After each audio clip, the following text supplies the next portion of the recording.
একজন ভারতীয় ধর্মীয়, সামাজিক এবং শিক্ষা সংস্কারকের শৈশব ও শিক্ষা জীবন আপনাদের সামনে তুলে ধরব ওল্ড গপ্প চ্যানেলের এই ছোট্ট ভিডিওর মাধ্যমে।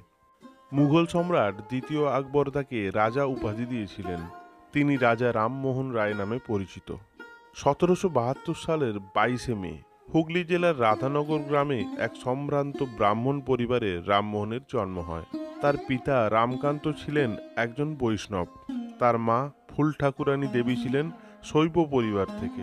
রামমোহন রায় মাত্র 15 বছর বয়সে নিজ গৃহ ত্যাগ করেন এবং নানান স্থান ভ্রমণ করেন। কাশীতে ও পাটনায় কিছুকাল তিনি অবস্থান করেন।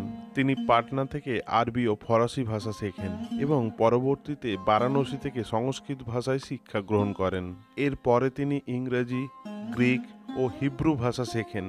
তরুণ বয়সে তিনি কলকাতায় মহাজনের কাজ করতেন। 1796 সালে রামমোহন অর্থ উপার্জন করা শুরু করেন। 1803 থেকে 1814 সাল পর্যন্ত ব্রিটিশ ইস্ট ইন্ডিয়া কোম্পানির কর্মচারী ছিলেন।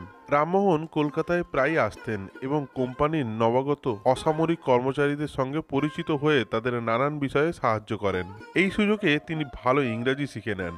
1815 খ্রিস্টাব্দ থেকে রামমোহন কলকাতার স্থায়ী বাসিন্দা হন। এখান থেকেই প্রকাশ্য তার সংস্কার প্রচেষ্টা শুরু। ইংরেজ সাহেবদের বাংলা শেখানোর জন্য তিনি বাংলা ও ইংরেজিতে ব্যাকরণ রচনা করেন।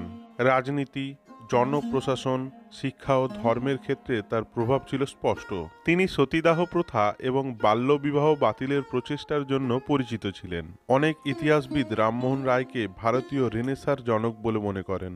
1830 খ্রিস্টাব্দের 9 নভেম্বর তিনি কলকাতা থেকে বিলেত যাত্রা করেন। 1832 খ্রিস্টাব্দের শেষের দিকে কিছুদিনের জন্য তিনি ফ্রান্সেও গিয়েছিলেন। তিনি ছিলেন আধুনিক ভারতের সমাজ সংস্কারের অন্যতম প্রতিকৃত। আজকের ভিডিওটি এই পর্যন্তই। যদি ভালো লেগে থাকে তাহলে দয়া করে চ্যানেলটি সাবস্ক্রাইব করে পাশে থাকুন। ধন্যবাদ।